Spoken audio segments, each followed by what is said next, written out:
Assalamualaikum warahmatullahi wabarakatuh. Saya Rahmat Gifari Pratama dari Sirek 6B. Di sini saya ingin mempresentasikan proposal penelitian saya yang berjudul Implementasi Knowledge Management dalam meningkatkan mutu kebijakan pendidikan perguruan tinggi negeri.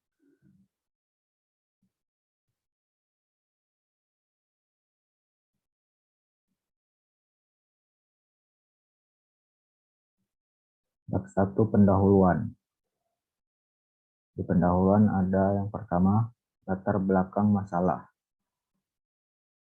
Fokus dari penelitian ini adalah untuk menganalisa bagaimana penerapan manajemen pengetahuan atau KM di perguruan tinggi negeri yang terdiri dari implementasi kebijakan teknis pengelolaan manajemen pengetahuan KM, proses implementasi manajemen pengetahuan atau KM, dan berbagi pengetahuan dalam pelaksanaan manajemen pengetahuan di perguruan tinggi negeri. Tujuan dari penelitian ini adalah meningkatkan kebijakan teknis manajemen pengetahuan atau KM, mendukung di perguruan tinggi negeri, menerapkan manajemen pengetahuan atau KM, berbagi pengetahuan dalam manajemen pengetahuan atau KM, dan merumuskan model hipotesis pelaksanaan manajemen pengetahuan. Posisi dan pentingnya penerapan manajemen pengetahuan di lembaga-lembaga perguruan tinggi negeri karena menjalankan kelangsungan hidup dan daya saing organisasi yang sebagian besar ditentukan oleh sumber daya manusia. Sebagai aset tidak berwujud yang mewarisi sumber daya manusia.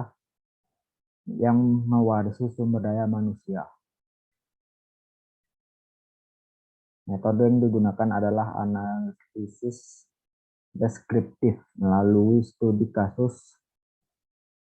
Data dikumpulkan melalui wawancara mendalam, observasi, dan dokumentasi. Hasil penelitian akan menunjukkan bagaimana kebijakan teknis mendukung untuk manajemen pengetahuan di perguruan tinggi negeri, digambarkan dalam visi, misi, dan tujuan perguruan tinggi terkait. Penerapan manajemen pengetahuan di perguruan tinggi negeri dapat dilihat dari aspek orang yang melakukan pengembangan kompetensi sumber daya manusia. Proses manajemen pengetahuan sejalan dengan meningkatnya fokus pada perguruan tinggi negeri, fokus pendidikan dan pengajaran, penelitian, pengabdian masyarakat dengan menggunakan teknologi informasi untuk mendukung manajemen pengetahuan yang tersedia di perpustakaan digital. Untuk membuat pengetahuan spesifik baru dapat dilakukan dengan beberapa cara, antara lain melalui pertemuan lokal karya, seminar, dan lain-lain.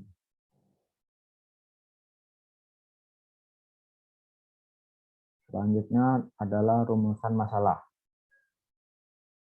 Berdasarkan dari latar belakang telah diuraikan di atas, didapatkan suatu perumusan masalah, yaitu implementasi knowledge management atau manajemen pengetahuan dalam meningkatkan mutu dan kebijakan pendidikan perguruan tinggi negeri. Selanjutnya, batasan masalah. Adapun batasan masalah dalam pelaksanaan penelitian ini yaitu hasil penelitian masih berupa perancangan model dari manajemen pengetahuan KM saja. Selanjutnya, tujuan penelitian. Tujuan dari penelitian ini adalah dimaksudkan untuk merancang dan mengimplementasikan sistem manajemen pengetahuan atau KM, sehingga manajemen pengetahuan tersebut bisa memfasilitasi perguruan tinggi negeri dalam meningkatkan kualitas perguruan tinggi negeri.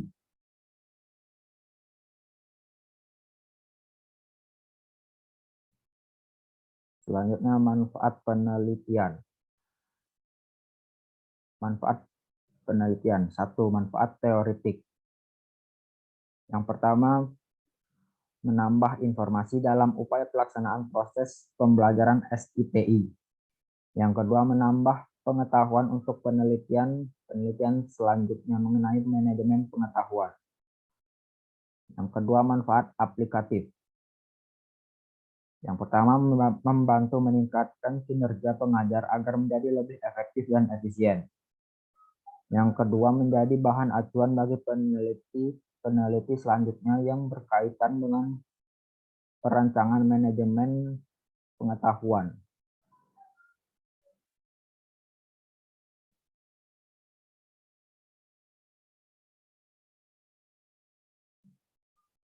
Selanjutnya bab 2.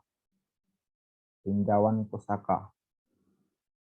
Di tinjauan pustaka terdapat yang pertama landasan teori, yaitu 1. Pengertian perancangan. Menurut Sutamrizki, perancangan adalah sebuah proses untuk mendefinisikan sesuatu yang akan dikerjakan dengan menggunakan teknik yang bervariasi, serta di dalamnya melibatkan deskripsi mengenai arsitektur serta detail komponen dan juga keterbatasan yang akan dialami dalam proses pengerjaannya. Definisi perancangan menurut Al-Bahra bin Lajamuddin yang terdapat dalam buku yang berjudul Analisis dan Desain Sistem Informasi menjelaskan bahwa perancangan adalah sebuah kemampuan untuk membuat beberapa alternatif pemecah masalah. Perancangan menurut Don Botts dan Gary Grotwinski yang telah diterjemahkan oleh Jogyanto menyebutkan bahwa desain sistem dapat didefinisikan sebagai penggambaran, perencanaan, dan pembuatan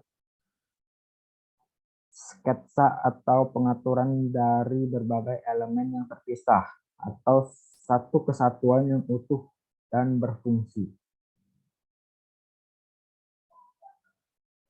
Berdasarkan dari 3 definisi perancangan tersebut, maka dapat disimpulkan bahwa perancangan merupakan suatu alternatif untuk memecahkan suatu masalah dan dikerjakan dengan menggunakan teknik yang bervariasi di dalamnya, serta melibatkan deskripsi mengenai arsitektur, serta detail komponen dan juga keterbatasan yang dialami dalam proses pengerjaannya, yang dipilih selama tahap analisis dan pemecahan masalah yang dihadapi perguruan tinggi negeri. Yang kedua, pengertian knowledge management. Knowledge management atau manajemen pengetahuan adalah sebuah kumpulan perangkat, teknik, dan strategi untuk mempertahankan, menganalisis, mengorganisasi, meningkatkan, dan membagikan pengertian dan pengalaman. Pengertian dan pengalaman semacam itu terbangun atas pengetahuan baik yang terwujud dalam seorang individu atau yang melekat di dalam proses dan aplikasi nyata suatu organisasi. Fokus dari manajemen pengetahuan adalah untuk menemukan cara-cara baru untuk menyalurkan data mentah ke dalam bentuk informasi yang bermanfaat, sehingga akhirnya menjadi pengetahuan. Kegiatan manajemen pengetahuan ini biasanya dikaitkan dengan tujuan organisasi, misal untuk mencapai suatu hasil tertentu seperti pengetahuan bersama, peningkatan kinerja, keunggulan kompetitif, atau tingkat inovasi yang lebih tinggi. Pada umumnya, motivasi organisasi untuk menerapkan manajemen pengetahuan antara lain: A. Membuat pengetahuan terkait pengembangan produk dan jasa menjadi tersedia dalam bentuk eksplisit. B. Mencapai siklus pengembangan produk yang lebih cepat. C. Memfasilitasi dan mengelola inovasi dan pembelajaran organisasi. D. Memberdaya ungkit keahlian orang-orang di seluruh penjuru organisasi. E. Meningkatkan keterhubungan jejaring antara pribadi internal dan juga eksternal.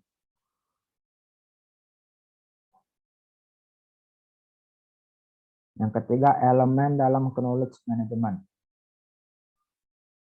Organisasi atau perusahaan yang telah memanfaatkan potensi sepenuhnya knowledge management akan tampak lebih mengungguli dan bereaksi dengan lebih cepat terhadap kondisi yang berubah-ubah dalam menawarkan layanan yang lebih unggul kepada pelanggan mereka dan meningkatkan inovasi, efektivitas, dan efisiensi mereka. Untuk menciptakan knowledge management yang baik pada bisnis harus memperhatikan beberapa elemen berikut ini. Yang pertama, orang. Yang kedua, proses. Ketiga, teknologi.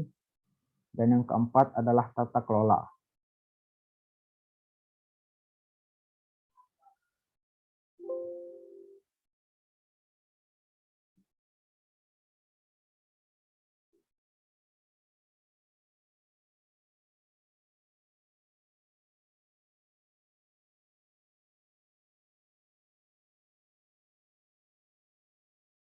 Selanjutnya adalah teknologi yang mendukung knowledge management.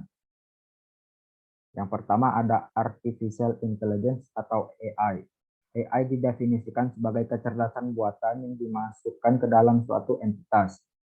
Sistem ini umumnya dianggap komputer karena kecerdasan diciptakan dan dimasukkan ke dalam suatu mesin atau komputer agar dapat melakukan pekerjaan seperti yang dapat dilakukan oleh manusia. Beberapa metode berdasarkan kecerdasan buatan yang digunakan untuk knowledge management antara lain sistem pakar atau expert system, intelligence agent, logic fusi, dan jaringan saraf tiruan. Yang kedua, intelligence agent.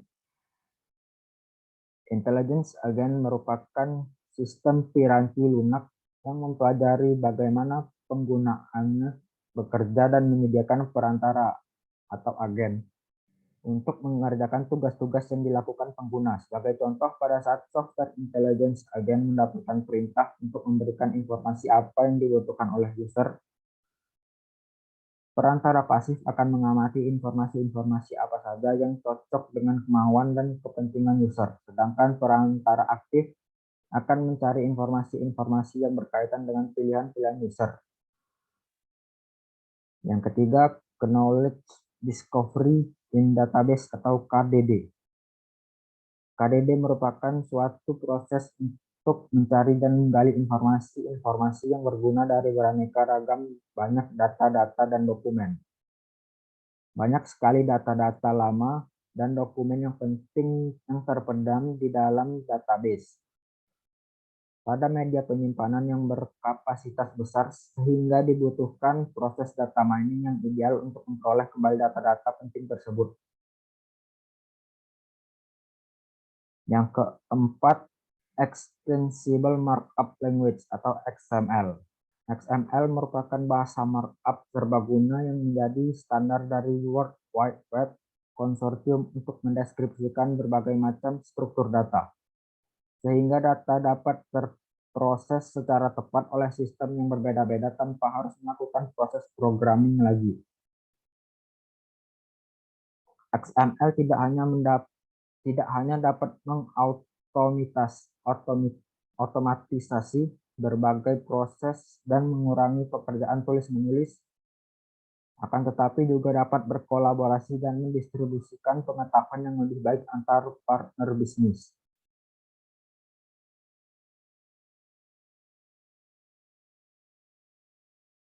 Selanjutnya, yang kelima, proses knowledge management. Yang pertama adalah penemuan. Di setiap organisasi ada banyak sumber pengetahuan. Dalam langkah proses ini, sumber pengetahuan diidentifikasi, serta di mana pengetahuan kritis disimpan, apa saja yang dapat dipelajari dari pengetahuan ini, dan jika ada area di mana pengetahuan dapat hilang selama proses tersebut, proses penemuan dibantu oleh pemahaman yang kuat tentang aliran pengetahuan organisasi. Yang kedua, penyimpanan. Setiap organisasi mengandung banyak sekali pengetahuan, dan itu harus disimpan dan diatur dengan cara yang disengaja dan aman dengan membuat sistem yang dipetakan dan dikategorikan pengetahuan lebih mudah diakses dan di struktur organisasi meningkat. Ini dapat mencakup pemindaian dokumen menggunakan metadata dan pengindeksan. Selanjutnya adalah proses. Langkah ini melibatkan analisis mendalam tentang pengetahuan yang dikumpulkan dalam dua langkah sebelumnya. Organisasi harus mengatur dan menilai pengetahuan untuk melihat bagaimana pengetahuan terbaik itu dapat dimasukkan ke dalam struktur organisasi. Yang keempat, berbagi dan memanfaatkan. Inti dari knowledge management adalah untuk memungkinkan akses mudah ke pengetahuan dalam organisasi. Membangun sistem yang berfungsi adalah langkah pertama, tetapi individu perlu memahami cara menggunakan sistem itu. Dengan menerapkan program pelatihan dapat membantu meningkatkan pemahaman tentang sistem knowledge management. Setelah sistem digunakan, perusahaan mendapat manfaat dari peningkatan efisiensi pengambilan keputusan yang lebih baik dan karyawan yang lebih inovatif.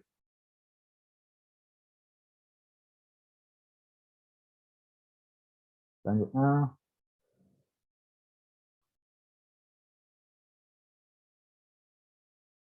metode penelitian. Yang pertama, tempat penelitian. Tempat penelitian akan dilakukan di perguruan tinggi negeri setempat. Lalu yang kedua, metode pengumpulan data.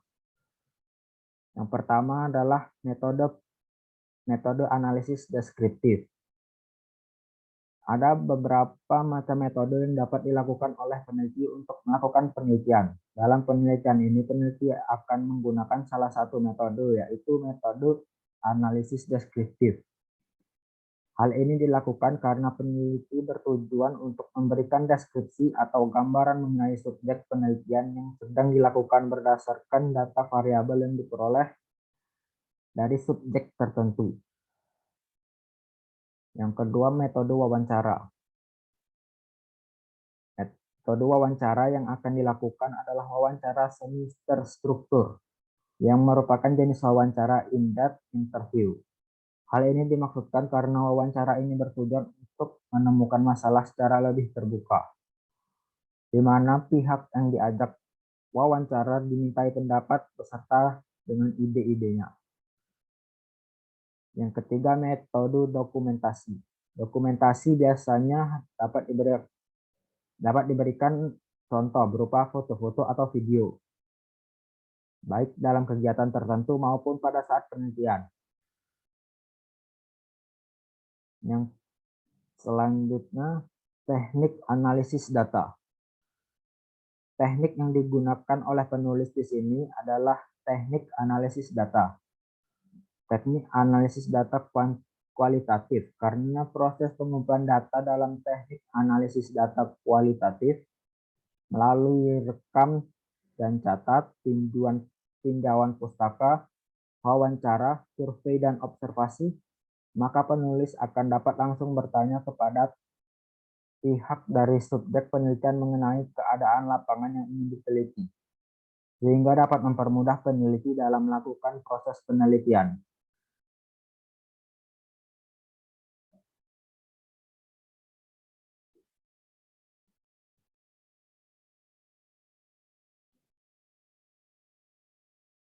Selanjutnya, langkah-langkah penulisan.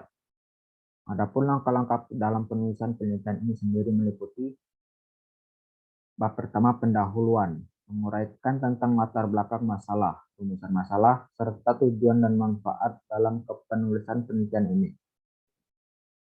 Bab kedua, menguraikan tentang definisi dan landasan teori yang relevan dengan penelitian ini. Bab ketiga, menyajikan tentang metode penulisan yang digunakan dalam penulisan ini, baik dari metode pengumpulan data sampai teknik analisis data.